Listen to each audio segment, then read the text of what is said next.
Welcome back, Pokemon trainers.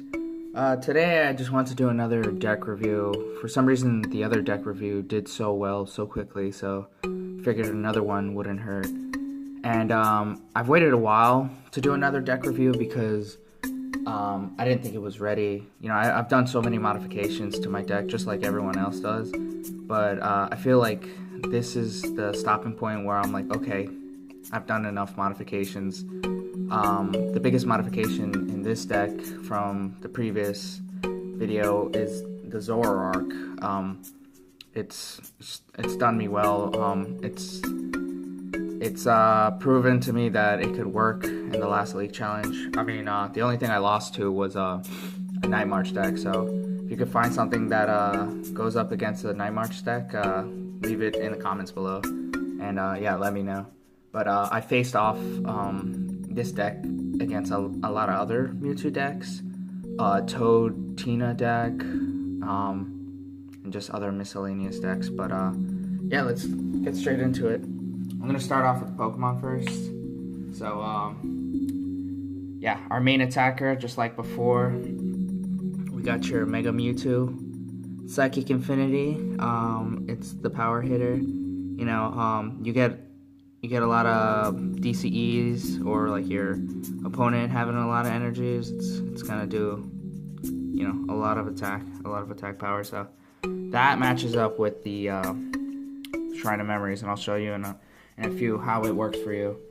Obviously, you're gonna need your Mewtwo out first to Mega Evolve into Mega Mewtwo. So that's where the damage changes. It's really good. The thing I like about Mewtwo is that it's honestly a psychological game, because they're looking at damage change and they're wondering, hey, should I attack them or not? You know, so either way, if you don't get attacked, cool. If you do, you're ready to fire back. So it's a psychological game in my opinion. So yeah, that, and here we have a Shaman. I only have one. I haven't got a hold of any more. If I had any more, I'd probably put them in, but honestly, I probably wouldn't put any more than 2.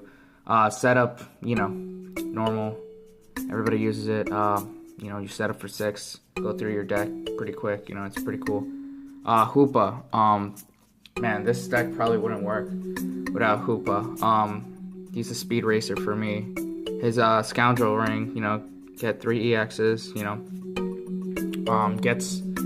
First thing I want to do is get a Ultra Ball, get Hoopa, and immediately get my Mega Mewtwo, and my Shaman. That's right there. That's all I need, and then the rest follows, you know. So that's kind of my strategy. And then the biggest difference now is these Zoroark and Zoroarks. I run a 2 line. I just happen to not have 2 of these, so I put this one in as well. I don't have any Darkness energies or Rainbow energies, so I don't really use their attacks, so it's not really a big deal. But it's all about this Zoroark right here. The DCE, you know, Mind Jack. It reminds me of your Emerald Break, where you rely on the opponent having a large bench, and then you sweep in with stand-in right here. You go in with stand-in, make sure you have a float stone on him also. You rush in, and then boom, you just knock him out really easily. And honestly, like, it's usually something that like sneaks up on people. Like, I mean, if you get your Zoroark, you could Wally it, get Zoroark out. If you happen to have a DCE, boom, slap it in, rush in, go in. Most of the times it's gonna do a knockout. You usually don't use Zoroark just to do a little bit of damage. Most of the times it's for a knockout. So the last Pokemon is my Jirachi. This is recommended by a friend. I haven't used them yet, but that Stardust, you know, makes you impenetrable if your opponent has a special energy. Most people run DCEs, so I mean, I know the Night March deck definitely does. So it's apparently the Night March killer. I haven't seen it in action yet, but hopefully one day it'll be put to use. So Yeah, alright, let's go with the items now. Alright, Super Rod. Super Rod's great in my opinion because this kind of deck, you discard a lot of cards, and even if your Mewtwo gets knocked out, or Shaman gets knocked out, or Zoroark, anyone, you Super Rod it back in. For some reason, if you need energies and you ran out of Mega Turbos, Super Rod in, you know? Let's see. Next, we got Enhance Hammer. It's kind of like a wild card. I like it because, you know, just comes out of nowhere and it's a little offensive and they don't really see it coming. I mean, a seasoned player should always expect to get Lysandered or Hammered. It's just what it is, you know? AZ goes hand in hand with Shaman. You know, when you need to, Shaman gets back to your hand, put him back on your bench, and then set up for more. So that's always good. And plus, I mean, if your Mega Mewtwo or anyone else is in a hunch, just get them out with the AZ. So that's pretty cool. The Float Stone, just like I said before, for this deck, I usually always like to put it on Zoroark, just because you know, you're in the front, you need to get out, you need to rush back in. You know, it eliminates like status ailments and stuff like that. So yeah, just have one. Usually just put it on Zoroark. So I mean, if Mega Mewtwo is out there, he's out there. You know, he's not just. Most of the times he's not gonna retreat out. He's in there for the long haul. He usually lasts a long time too. So yeah, that's that. Battle compressors.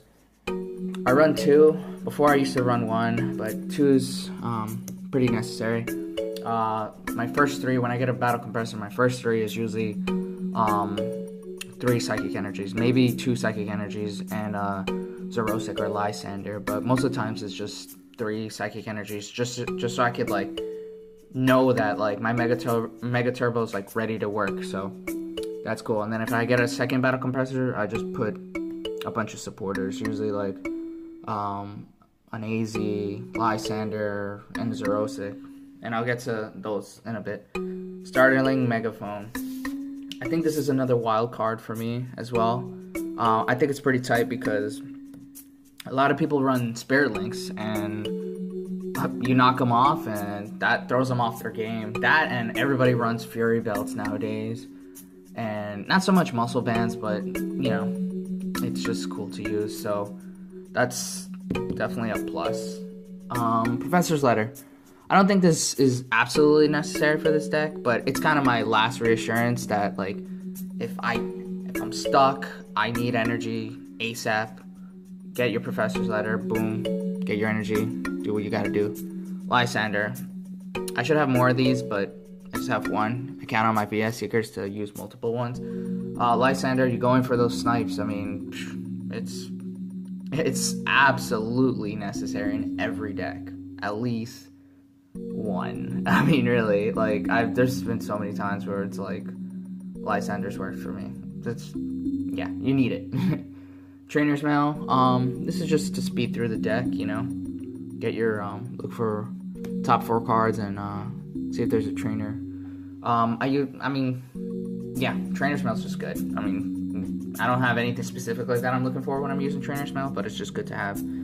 VS Seekers, another staple for this deck. I mean, you want multiples of your support cards or whatever, your supporter cards. So VS Seekers, a necessity. Before I only ran 2, and then luckily I've been pulling a bunch, so I got 4. So that's definitely a plus. It goes hand in hand with your battle compressor. You want your battle compressor first, and then use your VS Seeker, you know? So you put all the cards, all the supporter cards you need in your discard pile, and then you use your VS Seeker, you know? Something that I like to compress first, I probably said this before, Lysander, AZ, and Zoroark, you know? That or like Hex Maniac. Hex Maniac, I actually like to use in the beginning of like every battle, just because like I assume somebody's gonna have a Shaman, somebody's gonna use an ability, so I just like to shut them out, don't even think twice, you know? It's a safety net, so yeah. Alright, next up, Wally. This is probably the last edition, the last card I put in my deck. I was hesitant about it, but it's a little reassurance just so I can get Zoroark out early. You know, if for some reason they go turn 1, they set up their bench like crazy. Then since it's turn 2, I could attack first, get my Zoroark out. Wally, happen to have a DCE, boom. Like, what if he just, you know, like has Skyfield out, you know, and I, you know, can kill a high level EX, you know? So that's just reassurance for me. Sycamore, a lot of people like to run 4. I like to run 3 actually, but you know, there's not that much room in this deck, so 2's good, you know, and like I said, I rely on my VS Seekers. I don't even really discard them. They kind of just show up on their own. For some reason, they always show up. So, and Ultra Ball. Before I used to only run 2, but my friend like hounded it on me. He's like, dude, run 4, run 4. And then I thought about it, and he's like, he has a good point. Like, you want to make sure your turn 1 is always strong. So having 4 Ultra Balls just makes sense, you know? Plus, like, before I hated the fact when I first started playing, I'm like, why? I don't want to discard my cards, but this kind of deck, you want to discard certain things. So if you have an Ultra Ball and like, you have energies, discard those energies, you know? You're going to use Mega Turbo anyway, so it's cool. And Zoroark. He is like the MVP of this deck. He always comes in the clutch. He just destroys. Like, take off those freaking belts. Take off those spirit energies. I mean, spirit links, whatever. Like, he just always works for me. Hex Maniac, like I said before, you know, I use pretty early because I don't even want to take my chances. So, Hex Maniac, oh man, I've used it so many times against Toad Tina decks. It's just, you know, like how Giratina can't be affected by Mega Pokemon or whatever. Like, that shuts it off, and then you do what you need to do. So, Hex Maniac is definitely a staple for any deck if you want to be competitive and whatnot. Mega Turbos, it just makes sense for this deck. I mean, any Mega Evolution deck, you gonna need Mega Turbos, all 4. So, Judge, like I said in my last video, Judge is a good smack in the face for your opponent. You know, it resets them. You know, if they have a lot of cards or whatever, you know, it puts them down to 4. It's just cool. You know, Spirit Link, I learned my lesson the hard way. You need 4. You just need 4 of those. You know, I only have a 3 line, but you're gonna want it turn 1. I only run 6 Psychic Energies. I think it's more than enough. It's just the right amount, you know.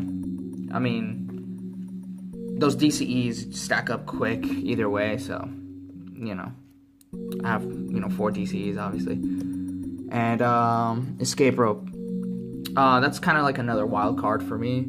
You just you get out, you know. You get out when you need to, you know. I don't really run a switch, but at first I was like, oh no, I want to switch, but no, Escape Rope is totally better. So yeah, that. And lastly, Shrine of Memories. I don't use it as much as I would want to, but it's pretty awesome, you know. With the damage change, with the Mega Mewtwo, it just comes out of nowhere. Most people, when they see that Shrine of Memories out, they tend to forget because they're so preoccupied about their next move and whatnot. Like, they just forget, and then you come out with damage change, boom, you know, you're set. So yep, that's my deck review. Let me know what you think, if it needs some adjustments, if you like it, if you used it before, you know, let me know. I know like at least 2 friends that run a similar deck, so it's worked good for me, you know. I know there's probably like some other better decks out there, like Greninja, Night March, obviously, you know, other decks, but I feel comfortable with this one. I'm pretty confident with it, so I'm pretty happy with it. So yeah, comment anything you like, and thanks for supporting. And I think you guys earned one of these.